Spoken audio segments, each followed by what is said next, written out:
ભાગવત છે ને એમાં કૃષ્ણની લીલા છે, રામચરિત માનસમાં રામની લીલા છે. આ કથા એવું નકરી હાંભળે કઈ વળશે નહીં. કથા કંઈક આપણને કહેતી હોય છે, ભજન કંઈક આપણને કહેતું હોય છે. આ મારી બાજુ એક સાંટો પડે નહીં ને તો પછી આ માંડવાનો કોઈ અર્થ નથી.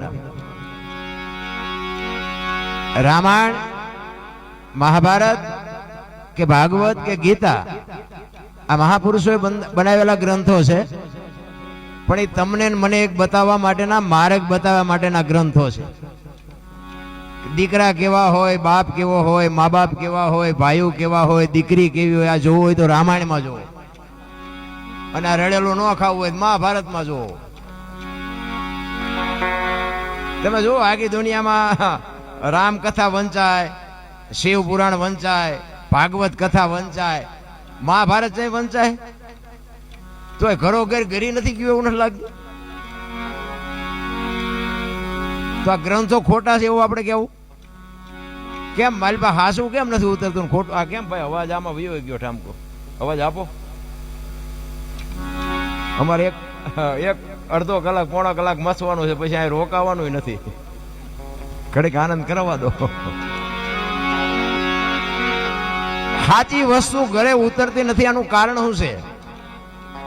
મેં તો અહીંયા વાત સાંભળી કે જે મંદબુદ્ધિ ના બાળકોનું એની જે સેવા કરે છે ને એને તો હું હપરીશ હો સલામું કરું છું. ભાઈ ખરેખર ધન્યવાદ ને પાત્ર છે. જે એની સેવા કરે છે એની વાત કરું છું.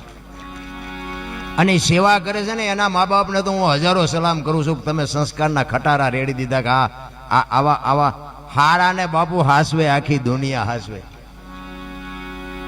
હવે આપણે ખવડાવવું હોય, એને ઢોળવું હોય, હા ઊંધું જ હાલે એની હારે જીવવું, એટલે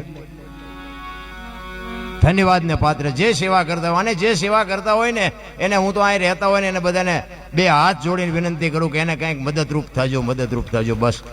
બાકી તો મરી તો આપણે જવાનું છે. આપણે આ શરીર તંદુરસ્ત હોવા છતાં બાપુ રોદડા રોઈ છે. હે આમ દામ ને ઠામ છે તોય રોદડા રોઈ છે. આમ નથી, નામ નથી, નામ નથી. હવે આની આપણે કોઈ કલ્પના કરી શકીએ એમ છે? તમે જોવો તો ખરા ના, એક દીની વાત છે. અરે ધન્યવાદ, હું તો સલામ કરું છું. ખરેખર હજારો વર્ષ તમને ભગવાન આયુષ્ય આપે, હું તો એવી અરજ કરું છું ઈશ્વરને. આ ભાગવત છે ને, ભાગવત એક કૃષ્ણ પરમાત્મા, તમે વિચાર કરજો કે 11 વર્ષ અને 52 દિવસ ગોકુળમાં રહ્યો ને, આ ગોકુળમાં રહ્યો, અને પછી વાસુદેવ સમાચાર મોકલાવે છે કે હું રથને મોકલું છું, અક્રૂરને મોકલું છું, અને તમે અમારા કૃષ્ણને મોકલી દેજો. અને આ જ્યાં ખબર પડી ને, જો આ પ્રેમની વાતો આખી દુનિયા કરે છે. પ્રેમની હજી મને તમને ખબર જ નથી. પ્રેમ છે ને 8 અક્ષરનો મંત્ર છે. પ્રેમને વાચા હોત તો જગત જોગી બની જાત, હલકીને હેમાળે જાત, પછી ભગવા ફેરી ભૂદરા. પ્રેમ હોય ને અહીંયા મારા નાથને પ્રગટ થવું પડે.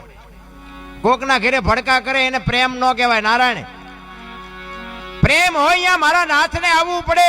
સગાળસાને અહીંયા આવ્યો, જલારામને અહીંયા આવ્યો, મોરધ્વજ રાજાને અહીંયા આવ્યો, સીબી રાજાને અહીંયા આવ્યો. જેને જેને પ્રેમ કર્યો ને, નરસિંહ મહેતાના તો 52 કામ કર્યા એમ કહે છે શાસ્ત્ર. આપણે આ બધા પ્રેમના વ્યામમાં છીએ તો કેમ કોઈ આપણા ઉશીના લઈ જાવ એ પાછા દેવા નથી આવતા? ભગવાન શું આવે?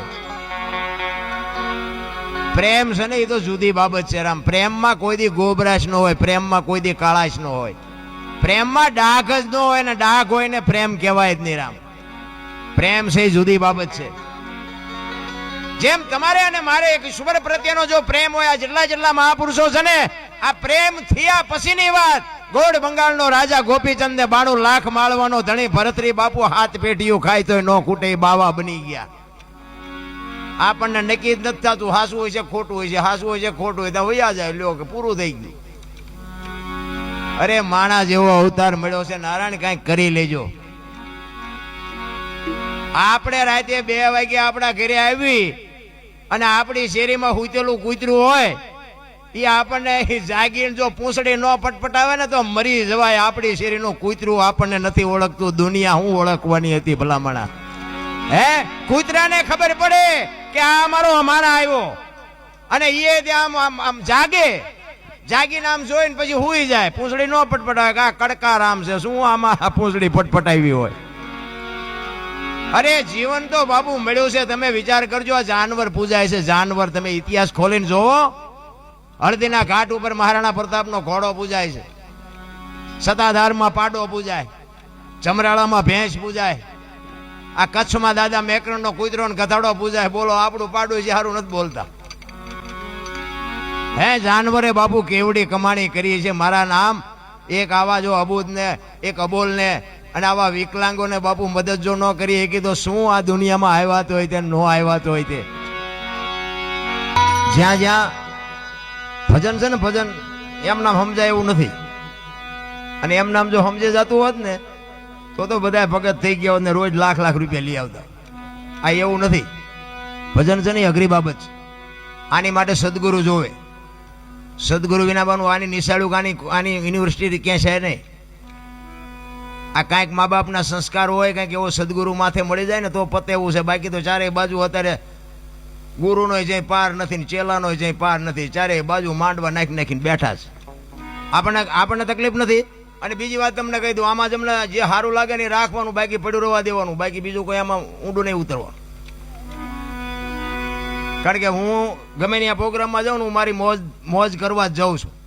આ ખર્ચા તમે કરો છો, આનંદ હું લૂંટીને મારી બેટરી ચાર્જિંગ થઈ જાય. તમને ગમે કે ન ગમે. બધા કહે ને કે ગંગાજીમાં નાહી લે એટલે પાપ બળી જાય.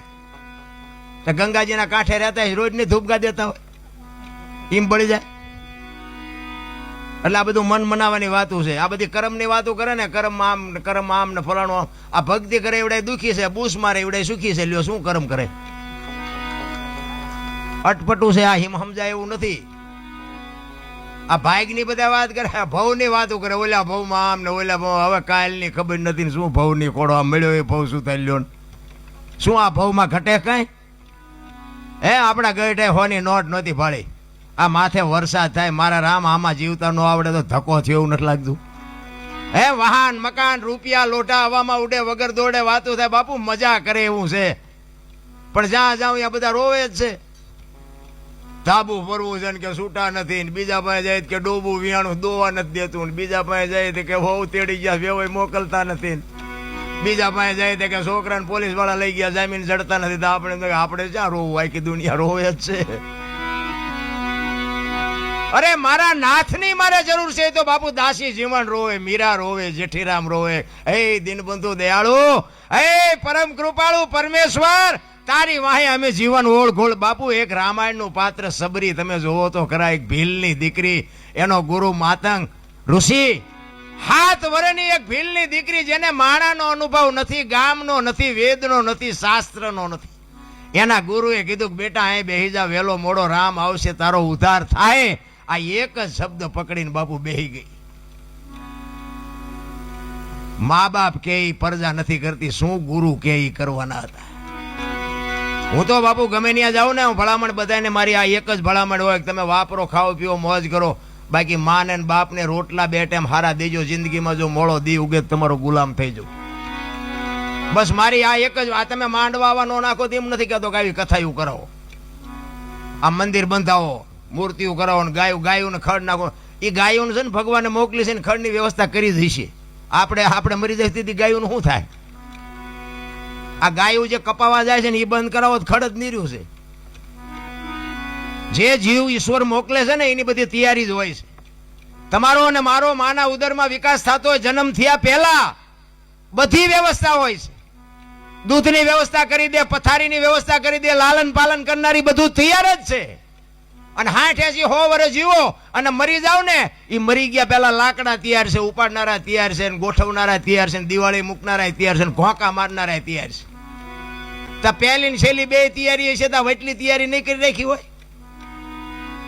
પણ આ હું કરું આમાં જેટલાય કહેતા છે આ એમ કર્યું. હું તો એમ કહું છું કે આવા જે ભગીરથ કાર્ય કરે છે ને એને ટેકો ન દો કાંઈ નહીં, પણ નડો નહીં તો ભજન થઈ જાય. અરે જીવવા જેવું. મને તો એમ થાય કે હું તો આમ બજારમાં ક્યારેક નીકળું ને અત્યારે હાજર રાતે, તો આમ બજારમાં કૂતરા હુતા હોય ને તો મને એમ થાય કે આમને નિરાયત નથી. હે એ આપણે રાંધીને ખવડાવવું પડે એને છે હાથ. પણ ઘસઘસાટ હુતા હોય, છોકરો પરણાવો છે ને ચૂંટણી લડવી છે ને પૂંછડું અમારું સન્માન ન કર્યું ના કાંઈ લોહી ઉકાળા છે અમને ને કે આપણે જે જોવે એ બધું જોવે છે ને, ખોરાક, હવા, પાણી, ટાઈટ, તડકો બધું આપણને જેમ છે ને એમ જ છે. 84 લાખ યોની છે એવું કે છે. 84 લાખમાં રૂપિયા હાટું માયા હાટું બસોડા ભરતો હોય માણા એક જ, કોઈ જીવ બસોડા ભરતો હોય મને બતાવો. અને કોઈ જીવ જો ભીખો રહેતો હોય તો મને કયો, અને માણાનું ભરાતું હોય તો મને કહો. આપણા જેમ જ નથી. આપણે જેમ બચાવ હોય એમ આ કૂતરાને, કાગડાને, ભૂંડડાને એને બચાવતો હોય જ છે. એનું લાલન પાલન એ કરે છે. બચાવ હોય ત્યાં સુધી એને ખવડાવે, પીવડાવે, એને પાંખું આવે ને ઉડી જાય પછી કે તું તાર રસ્તે હું માર રસ્તે. હવે આપણે 4 પેઢીઓ થઈ હોય તો ચાવીઓના જોડા ભરાવ્યા હોય. હવે ગુડો ને હારખો રોટલો ખાવો હોય તો હવે હું ચાવીઓને અરે રાખીને કામ છે, પણ નથી છૂટતું નથી. શું કરવું? ભજન છે ને, ભજન જ્યાં જ્યાં ભજન બન્યા ને બાપુ અહીંયા વાતું પડી છે. એમના ભજન બને નહીં કોઈ દી. અને જો બનતા હોત ને તો આપણે, તમને જો કે ખબર છે બધાને, ઓલું આપણે નહોતું જાગ રે માલણ જાગ, જીન પા કાન કરો એને સંભળાતું હતું ને, અત્યારે સંભળાય છે. એ આપણું બનાવેલું હતું. અને આ વાણી બાપુ છે ને હજારો વર્ષથી હાલી આવો. પછી 2 લાખનો કલાકાર હોય તોય ભલે, મારા જેવો હોય તોય ભલે, આ બાપુ અભાવો નથી આવતો. શું કામ? આ હોનું છે, આ ડાલડા નથી, સોખે સોખું છે, એટલે અભાવો નથી આવતો. હજારો વર્ષથી વાણી હાલી આવે પણ બાપુ તમને હજી એમ થાય કે હજી સાંભળી. આનો અભાવો ન આવવાનું કારણ શું છે? આ સત્ય છે એટલે હાલે છે. નકર આ બાપુ આધુનિક યુગ છે, આ વિજ્ઞાનનો યુગ છે, આ દુનિયા નો હાલવા દે. પણ ભજન મેં કીધું એમ સમજી શકાય એવી બાબત નથી. એના માટે સદગુરુ, હું તમને એક દાખલો આપું કે ભોળાનાથનો દીકરો ગણપતિ અને ગણપતિનું માથું કે ભોળાનાથે કાપ્યું. આખી દુનિયાને ખબર છે, બધા જાણે છે. અને પછી કે હાથીનું લગાડ્યું. આપણે ફોટામાં જોઈએ, મૂર્તિમાં જોઈએ, હાથીનું હોય ને ગણપતિને માથું. તો હું એમ કહું છું બોલું કાપ્યું ત્યાં જ નહીં પડ્યું હોય, હાથીનું શું કામ લગાડ્યું હોય છે? વિચારવા જેવું નથી લાગતું. અને માણાના શરીર પર હાથીનું માથું ફિટ થાય તમને કેમ લાગે? પણ છે સાચું, આપણી બુદ્ધિના ચકડા ગઈ ગયા એટલે નથી સમજાતું. નકર જે કાપ્યું હોય અહીંયા જ પડ્યું હોય તો હાથીનું કાપીને જો સોટાડી શકતો હોય ભોળો નાથ તો એ પડ્યું હોય ન સોટાડી શકે. આપણી સમજણ ઘટે છે રામ. અને આ સમજવા માટે જ સદગુરુની જરૂર પડે. હું તો આવા પ્રશ્નો તો બાપુ હારા હું અમુક સાધુ ભેગો બેહું ને, હું તો કેટલાય સાધુને કુંભરે નાખી દઉં કે બાપુ આ મને નથી સમજાતું, આનું આમ ચેમ છે. તો કે એ તો નહીં, મને નથી ખબર.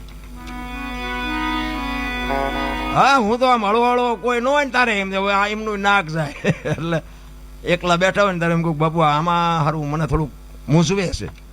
એ કે જે હોય તું તારું કહીને શું આ કાદો ઉખાડીને તાર કામ છે. તો આપણને ખબર પડે કે તમે જાણો છો ઘણું. અરે રામ ડીંગો ડીંગ હાલે. અત્યારે ભક્તિનું છે ને, ઓલી વાવણી કરે ને, વાવણી 3 પ્રકારની વાવણી થાય. ઊંડું જાય તો ન ઉગે, ઉપર પીડ્યું હોય તો ન ઉગે, બરોબર પીડ્યું હોય ઉગે. ખેડું હોય ને ખબર હોય તો અમુક સાધુભાઈ આપણે છે ને હજી અહીંયા જઈને બેઠા ન હોય ને ત્યાં તો વાર્તા એવું મંડે કરવા. કૃષ્ણ આમ ને રામાયણ આમ, પૂછડું આમ, ઢુકડું આમ. આપણે એમ થાય કે ઉપર પીડ્યું ઉગે નહીં. અને અમુક બાપુને આપણે એમ કહે ને કે બાપુ આ એક પ્રશ્ન મૂંઝવાય ગયો ને કે ભાઈ આ બધી ગહન વાતું તમને ન ખબર પડે એટલે પછી મને ખબર પડી જાય કે આમનું ઊંડું જ્યું થાય ન ઉગે. તમે જુઓ તો અત્યારે બાપુ બોલે તો કોઈ વારો નથી આવવા દેતું. મને તો એટલી ખબર પડે કે માં ને બાપને જાળવી લ્યો, બાકી બધું ગાડું હાલવાનું છે. આપણે કઈ હાંકી છે એવો કોઈ વ્યામ છે નહીં, અને એવો વ્યામ રાખવો નહીં. એટલા માટે આજે વાણી છે ને એ સવા ભગતની પીપળી જોયું હશે તમે બધા, દર્શન કર્યા છે ને કોક દીક ન કર્યા હોય બધું જઈને કરજો. સવા ભગતે બાપુ એક પ્રજાપતિનો દીકરો કેવું ભજન કર્યું છે તમે અહીંયા આવીને જોવો તો તમને ખબર પડે. આ ધર્મની ધજાયું બાપુ. અને જો પોતાના રહી જાય અને એક વાણંદની દીકરી જબુમાં બાપુ કરી ગયા. જુઓ તમે આ દાખલો રહ્યો. આ 50 થી 60 વર્ષની વાત, બહુ લાંબા વર્ષ નથી બી ગયા. ઈ બજાણાની જેલમાં બાપુ જબુમાં ને સવારામને પૂરે. અને ઈ જબુમાં વાણી કરે કે ખૂટલ રે પોરો ને વધ્યો ખેત, દુનિયા બતાવે ડારો મારા નાથ. આ ભજનના માર્ગે ચડ્યા ઈ અમારો ગુનો. નરસિંહનું કામ કર્યું, મીરાનું કામ કર્યું. જો આજ મારો નાથ ન આવે તો તમને મને આ દુનિયા જીવવા દે. દીદી બાપુ હળાહળ કળિયુગમાં બજાણાની જેલના તાળા તોડ્યા હતા બાપુ. આ સવા ભગત આ તમે જુઓ તો 50 વર્ષની વાત, હળાહળ કળિયુગમાં. આપણને ભરોસો નથી. એ તો પછી હાકડીમાં આવીને પછી હનુમાન ચાલીસા ચાલુ કરી, હનુમાનને ન ખબર હોય ત્યાં દીકરા મારા હાથ ચાલુ કરી. એ તો રોજ કરતા હોય તો એ સાંભળે. હાકડીમાં આવો ને કરો એ તો એને બધી ખબર હોય, તમારું મારું સર્જન કર્યું છે એને ખબર ન હોય તેમ જેટલા હાસાસ હોય. પણ જે કરો એ એક ઘડી હાથી મેં પુરિયાદ કંઈક કરી લેજો, કારણ કે જીવનના બાપુ કોઈ ભરોસા નથી. મોત આવવાનું છે અને મોતથી બાપુ રોવાય નહીં, ડરાય નહીં. એ આવવાનું રોય મૂકવાનો છે નહીં, પછી શું રોઈને કામ હોય. એટલે જ્યાં સુધી જીવવાનું હોય ત્યાં સુધી આનંદ કરી લેવાય, મોજ કરી લેવાય. આવા ભજન ભાવ હોય ને, આપણે પૈસા નો નાખનારા ઘણાય છે, આપણે આનંદ કરી લેવાય. ભજનમાં મજા આવી અને બે શબ્દ બાપુ જીવનમાં ઉતરી જાય ને તો આ કામમાં જ્યારે આવે, સ્પેર વ્હીલ ન હોય તેથી જ પંચર પડે. આ કંઈક સાંભળેલું હોય ને તો કોઈક દી કામમાં આવે. આ એટલો ખુમારી માને હોવી જોઈએ, માને એટલો પાવર હોવો જોઈએ. ધરાવીને ધાન ન નીપજે, કુડવીને માડું ન હોય, જેહળ જકરા નીપજે જેની જનેતા. હારી મા વગેરે બાપુ હારા સંતાન કોઈ દી નો થાય. માં છે એ તો માં છે, મોઢે બોલું માં હાથે નાનપણ સાંભળે મલક બધાની મજા પછી કડવી. તમે 2 દી બહાર ગામ જાઓ ને, 2 દી હાંજ પડે ને તમને કીડિયું સડે. હાલો હાલો હવે ઘરે, હાલો હાલો હવે ઘરે. આ દીકરીઓ 18 વર્ષ સુધી બાપના ઘરે રહી હોય અને બાપ લગ્ન કરે ને હરપ કાંચડી ઉતારીને વિયોજાની વહી જાય. કોઈ દી નો કીધું કે મને આ ગમતું નથી, મારા બાપાની વ્યૂ જવું. સમર્પણ એને કહેવાય. અહીંયા કદાચ તમે અહીંયા 500-1000 રૂપિયા ઉડાડી દો તેને સમર્પણ ન કહેવાય. સમર્પણ તો બાપુ દીકરીઓએ જે કર્યું છે ને, મમતાના મહાસાગર છે, માયું છે. એ તો ઠીક છે અત્યારે ફેશને દી ઉઠાડ્યો છે, બહુ લાંબુ કઈ કીધા જેવું નથી. પણ હું તો બેનો દીકરીઓને ખાસ કહું, ફેશન કરો, વાપરો. તમને તમારા પૈસા હોય, ભગવાને આપ્યો હોય, ખાઈ પીને આનંદ કરો. પણ બાપુ દેહના પ્રદર્શન નો હોય મારા રામ. હું તો તમને હાથ જોડીને, અને કડવું તો લાગવાનું. મારી ભાષા થોડી કડવી છે, પણ દરદ મટે કડવાથી, ગોળ ખવડાય દરદ ન મટે. મારી અમુક વાતો ઘરે જઈને પછી યાદ કરજો, એટલે તમને તમારો અંદરથી આત્મવાદ હા પાડે કે વાત કહેતો હતી, વાત સાચી છે. શું તમારે આ છે ને રામાયણનો એક તમને કહું કે સીતાજી લક્ષ્મણ રેખા ટપી ગયા અને હરણ થયું. એટલે આપણે નગરી સીતાજીની જ વાતો કરી છે. આપણે લક્ષ્મણ રેખા ન હોય આ સંસારમાં, આપણી લક્ષ્મણ રેખાયું ન હોય. દીકરાને હોય, બાપને હોય, માને હોય, દીકરીને હોય, વહુને હોય. બાપુ જે લક્ષ્મણ રેખા ઓળંગી જાય ને એનું આ દુનિયામાં હરણ જ થાય. કોઈને પાવર હોય કાઢી નાખજો. આ દીકરીને દીકરીની રીતે રહેવું પડે, બાપને બાપની રીતે રહેવું પડે, વહુને વહુની રીતે રહેવું પડે. બાપુ જે મર્યાદા તૂટી જાય ને એ લક્ષ્મણ રેખા ટપી ગયા જ કહેવાય. અને ટપી ગયા પછી પાડોશીએ તમારા ઘરના સકન ન લે. બાપુ સમજી લેજો કે તમારું હરણ થઈ ગયું. રાવણ મરી ગયા એવું વિચારતા જ નહીં. રાવણ તો ગામો ગામ છે, અમે તો બધે જાય એમ નહીં ખબર પડતી હોય, બધે છે. એમ ઘરની વાત ઘરમાં રખાય, બસ મને એટલી ખબર પડે. એકતાની જરૂર છે. મારો કહેવાનો અર્થ એ છે, એકતા જ્યાં હશે ને ત્યાં બાપુ એક કઠિયારો છે ને કુવાડા ટીપાવીને નીકળ્યો. એટલે જંગલના ઝાડવા હતા ને, નાના નાના, એ ઝાડવા રોવા માંડ્યા. એટલે મોટા ઝાડવા હતા એને કીધું એટલે કે હું કામ રોવો છો? એ કે પેલો કઠિયારો કુવાડા ટીપાવી ગયો ને કે વહેલો મોડો આપણને કાપી નાખશે. તેથી વૃદ્ધ ઝાડવાએ બહુ સરસ જવાબ આપ્યો હતો ભાઈ. એ કે કઠિયારાની એ તાકાત નથી ને કુવાડાની એ તાકાત નથી, પણ માલપા હાથા આપણા હશે, જોજો. હાથા ન થાવ તો કોઈ નહીં કાપી શકે. એમ કવાડામાં બાપુ હાથા લાકડાના હોય. નકરા કવાડા ગમે એમ મહેનત કરો તો ન કપાય. એમાં આપણા કુટુંબમાં જેથી વિખવાદ જાગે ને તેથી અંદર ઉતરીને જોજો એકાદો હાથો આપણો હોય. નકર જો એકતા હોય તો કોઈની તાકાત નથી, કોઈ કુટુંબ સામું જોઈ શકે. પછી સમાજ કોઈ બી હોય, કોઈ બી સમાજ બાપુ એકતા હોય ને એની જ મજા છે. તમે આ રામાયણ તમે જોવો તો ખરા. રામ જેદી વનમાં ગયો ને તેથી અયોધ્યાની ગાદી બાકસના ખોખા ઘોડે રખડતી હતી. નોખી નોખી માયુના છોકરા હતા. બાપુ કેટલો રાગ છે, વિચાર તો કરો. હે નકર અયોધ્યાની ગાદી એટલે દશરથ તારો દરબાર, ઇન્દ્ર જેની આશા કરે, ભાઈઓ વિનાનું ભેકાર, કડવું લાગે કાગડા. લક્ષ્મણ કે મારે નથી જોતી, ભરત કે મારે નથી જોતી. અયોધ્યાની આવી ગાદી બાપુ કોઈ ધણી નહોતો. નોખી નોખી માયુના છોકરા. હવે એક માના બે હોય તો ખૂંટિયા ઘોડે કાતરતા હોય. બોલો આપણે એમ ગાવડા મારા દીકરા ચારે બડા કરે, કઈ નીકી નહીં. ક્યાં ગઈ રામાયણ? અને આ મહાભારત તમે જો,